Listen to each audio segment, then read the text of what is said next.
Good afternoon. Five Rivers Metro Parks and Dayton is very, very pleased to welcome Senator Brown here to Riverscape Metro Park along the Great Miami River to talk about the infrastructure bill and the great importance that it can have, not only to repair what is crumbling in our city, but also to stimulate private investment. This chunk of concrete I pulled from the bridge as I walked into work this morning. It's at that expansion joint where the bridge meets the land, and is an example of why Senator Brown is here. So, Senator Brown. Well done. Never had an introduction quite like that, Gary, so thank you. Thanks, and Paul, thank you for joining us again. Good to see you, and thanks for being part of this at the Miami River and what we need to do about infrastructure. 4 years ago, we thought this close to enacting a major infrastructure bill in this country. We had put aside, we thought, $1 trillion to build infrastructure, knowing that infrastructure. I can take this off here, can I? Okay, let me start again. Okay, four years ago, I had a conversation with President Trump. Both parties were willing to go to rebuild infrastructure in this country. We knew about crumbling bridges. We knew about all the needs we had for infrastructure in this country, and instead President Trump and the Congress decided to do a major tax cut giveaway to the richest people in the country, and infrastructure was put off for 4 years. We've seen far too many cases of presidents and Congress's failure to rebuild our infrastructure. We know we used to be the envy of the world in terms of water and sewer and bridges and highways and streets and all that we did to build our country. We no longer are the envy of the world because Congress and presidents have made the wrong decision. This time we're serious. President Biden made promises to rebuild infrastructure. I made promises in my campaign. We joined with people in both parties finally to pass an infrastructure bill that it should be enacted by the end of September, and we will go to work. We know there are 3,000 bridges in Ohio that need substantial either rebuilding, either demolition and rebuilding, or major structural change, or simply fixing up those bridges. I grew up working on a family farm in north central Ohio. I remember many times taking grain to the mill, taking hay to the barn, crossing a small culvert bridge which was beginning to decay. We have hundreds and hundreds of bridges like that. We have bridges as large as this. We have bridges as large as the Brent Spence Bridge between Cincinnati and Kentucky that accounts for about 3% of gross domestic product every day. This legislation includes my Bridge Investment Act to finally replace and repair bridges like this. It also includes, and I thank Senator Portman for partnering with me on this, it includes our Buy America provisions for the first time, requiring that if tax dollars are spent, these dollars need to be spent on American jobs with American workers. We know that fixing this bridge and rebuilding bridges creates a lot of good union iron worker jobs and carpenter jobs and pipe fitter jobs, but we also know that bridges like this can create a lot of jobs in building materials, steel and concrete and pipes and wires and all that. So this is the first time we've written America provisions. If they're not going to use American workers, they got to prove to the government, prove to taxpayers that they couldn't find those materials elsewhere. That's going to in a big way change things. I mean, think about the economic potential this will unleash. It's an investment in the Miami Valley that will pay off for years. It will create jobs now, doing the construction up and down the supply chain. It will attract new investments and businesses connected to Riverscape. It'll connect people with jobs. It'll enhance downtown. It will improve access to everybody in the Miami Valley. Thank you, Paul Gruner. You're on. Thank you, sir. Thank you for the invitation to tell my story today. First of all, we are here at the Patterson Boulevard Bridge, which is one of our largest bridges, the largest that's not been replaced yet. We have, in Montgomery County, 525 bridges. We have the most out of all the 80 counties in the state. we have about 60 of those that we're watching to determine which year we're going to replace them or do a major rehabilitation. So we have 60 bridges. We replace about 4 or 5 per year. So we have 60 that are needing that. They're all getting worse every year, and we keep an eye on them to replace the ones we need to each year. So the Patterson Boulevard Bridge behind us is about 70 years old. It has issues with the concrete deck. Carrie showed you a piece that had broken off up there. The steel is rusting, and it has impacted rust between layers of steel. So we can paint it. We replaced the joints here and painted it not too long ago, about 10 years ago. But we cannot get to those areas between the steel plates to paint those. So those are going to continue to rust. It's also the substructure, which you can see, is also deteriorating. It has cracks and lime leaching through it, salt actually. And this bridge is fracture critical, which means each side of it just has 2 main girder lines. So fracture critical means if one of those girders fails, the whole bridge will come down. And that's an emphasis in the country and the state right now. That means there's no redundancy to carry the load if one of those fails. And we've had a number of the collapses in the country have been due to fracture critical bridges. So that's why the emphasis there. It also has a load limit on it for emergency vehicles. Load limit posted. That's a separate posting category that the federal government set in a while ago. General appraisal rating is 5, which is fair, but we found that these bridges go from 5 to 4 pretty quickly once they get to that stage, and we need to get working on replacing it now. So we're looking for the infrastructure bill to provide us money to deal with bridges like this, and we're hopeful, as the senator is, that this actually gets through the House and signed by the president, and we finally get something done. But we also have road projects that we need federal funding for. An example is the Mound access project that's needed funding for about 10 years now. We've been trying to get it funded. That's a $20 million project, like this bridge is, and that exceeds our annual budget for everything that we do at the county engineer's office. So we can't do that without the help from the federal government. Thank you. Well, thank you. So one of the best engineers in the state. Thank you. Carrie, thanks for being here. Thank you, Senator Brown. Paul explained why replacing these bridges is so critical. What I can talk about from Metro Park's perspective and a community amenities perspective is the value add that comes when infrastructure like this is replaced. So Riverscape Metro Park is right here. There has been so much private investment around Riverscape in the 20 years since it's been here that we have lost all of the open land that we use to expand when we invite the entire region down for our large community events.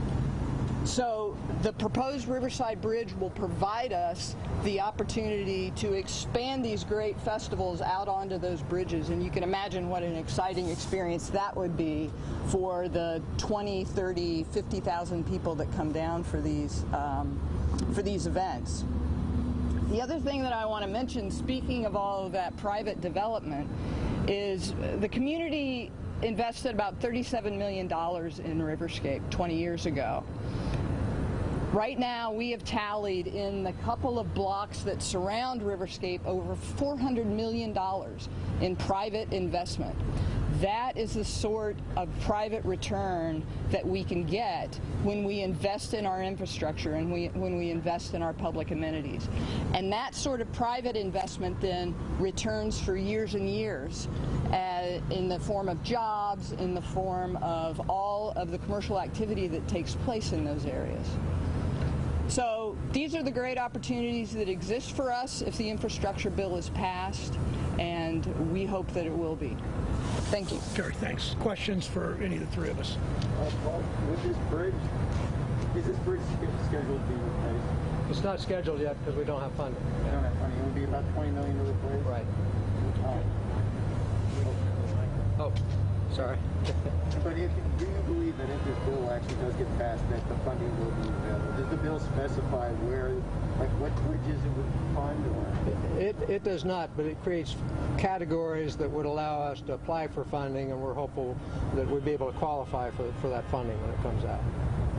If this bill didn't get passed, how long do you think it would be before this bridge would be At least 5 years, maybe 6.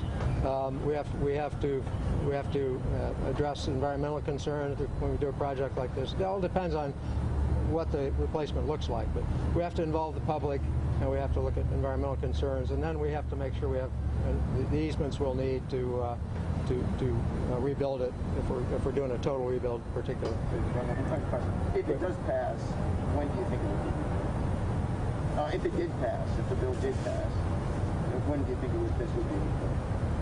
Rebuilt? Rebuild, yeah. Oh, rebuilt. 5 or 6 years. Okay. Yeah. So maybe I misunderstood. I'm sorry. With the bill didn't pass, when do you think? Is there? No, we don't know. We have. Yeah. It won't be replaced unless there's something like this comes along. Yeah. Right. There are tens and tens of billions of dollars in this bill for bridges. There is a category for the most expensive billion-dollar bridges, sort of a sliver of the overall dollars.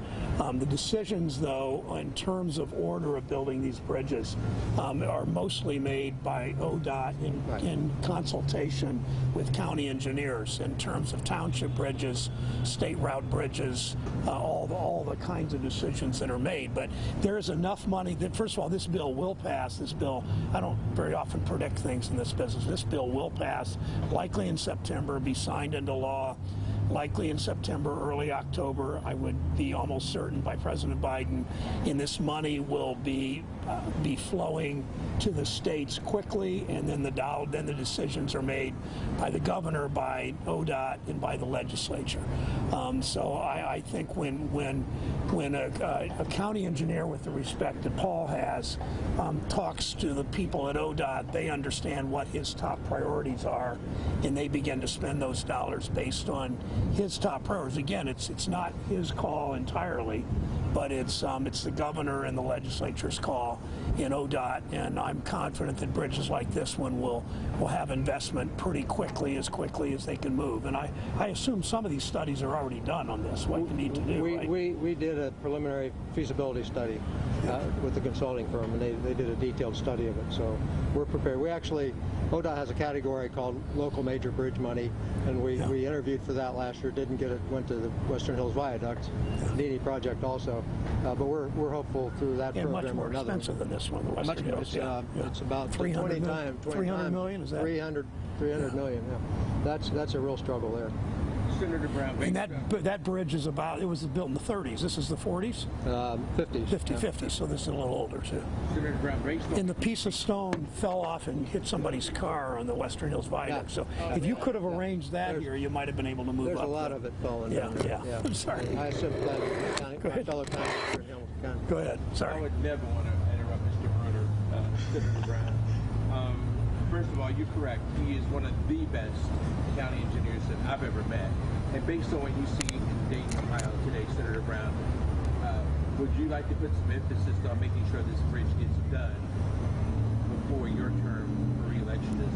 Well, done is I don't know how long a construction project takes like this, but I want to see. I mean, there are two really good reasons to get the money out the door and to begin construction. One is first of all public safety. There are a number of little bridges and townships and big bridges across major rivers and huge projects that need to be done for safety reasons, and there's a number of jobs it creates, and these are mostly good paid union jobs, both in construction, rebuilding construction and in terms of manufacture of these materials, and I mean, that's why the Buy America is so important. But there is a public urgency to this for both reasons, safety and for jobs. Did you say how much money is coming here to Ohio, if you have a ballpark number? I've forgotten that number. I think it's 1.67 billion anticipated. It's more than that. Yeah. It's I just can't remember. I'm sorry. I should know that. I really should know that. Use that number? It's higher. I know it's higher than that. Okay. Yeah. Okay. I mean, this is a $1 trillion bill, and we are, just calculate the population. We're 1/30th roughly of the country, so this is in the tens of billions of dollars. I mean, the Brent Spence alone, the federal government will spend more than $1 billion on Brent Spence alone. Is the most expensive project, one of the most expensive projects in the country, certainly the most expensive project in Ohio. Sorry, I didn't mean to I just know because we need to get that number to you, and I'm sorry we don't have it.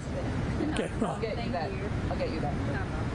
Senator Brown, Mr. Gruner, we've seen a lot more extreme weather events around the country and locally here in the Miami Valley. Flash flooding last week, the 2019 tornado. A lot of those extreme weather events are due to climate change. Does the threat of climate change and these extreme weather events make this infrastructure bill more pressing? Yeah, and we are absolutely. That's exactly the right question. I mean, it's the greatest moral issue of our time. In my mind, next to structural racism is the moral imperative of dealing with climate. And one of the things that's part of this bill, this infrastructure bill, the bipartisan bill, is language that my committee staff wrote on replacing of buses. We have 60,000 big city, the big buses, and another 60 or 70 sort of paratransit buses. 60, 70,000 big city buses. Almost all of them operate on fossil fuel. And we will replace over the next few years all 60,000 of them with zero or either low or no emission buses. That's a huge part of our belching carbon dioxide into the air is what comes from our transportation system. So there are many things in this bill, including,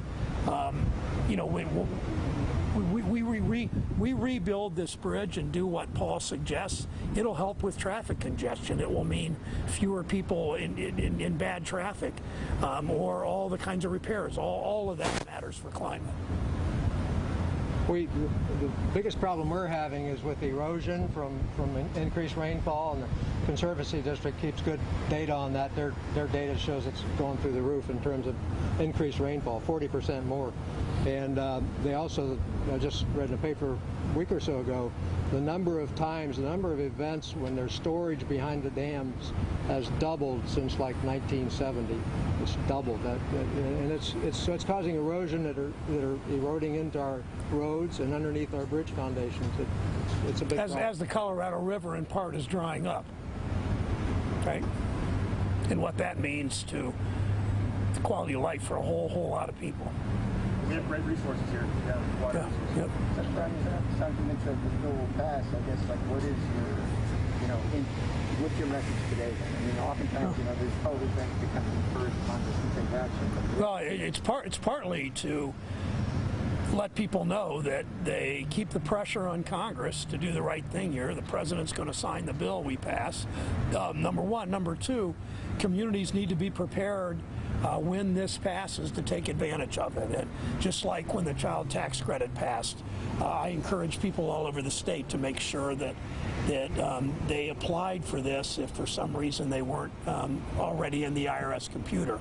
Just like I made phone calls driving from Cincinnati to here today to cities and counties about making sure the rental assistance money is been voted and passed. It needs to get distributed by counties and cities. Dayton's not quite big enough to get the money directly. It goes to the state and to Montgomery County to make sure the money goes out so people aren't evicted in light of the outrageous Supreme Court decision to cancel the moratorium on evictions.